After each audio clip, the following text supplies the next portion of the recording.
সাথে দেখা হয়ে গেল ডক্টর শশী পাজার সঙ্গে। আমি যদি থাকে প্রসূন এবং পূজা তাদের সঙ্গেও দেখা করবো ভোট ভিক্ষা। আমি আমার কাজটা কি? আমার কাজটাই তো এখন 15 লক্ষর ওপর যে মানুষ, দুজন ছাড়া সকলের কাছে ভোট ভিক্ষা। তো আমাকে তো প্রার্থী হিসাবে আমার 15 লক্ষ প্লাস যে ভোটার্স, তাদের কাছে তো আমার ভোট ভিক্ষা করতেই হচ্ছে এবং করব।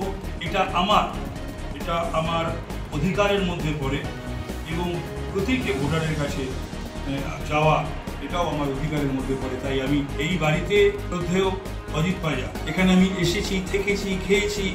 তিনি আমার পেশার গুরু ছিলেন, তার হাত ধরেই আমার এজলাসে প্রবেশ, হাইকোর্টের প্রবেশ।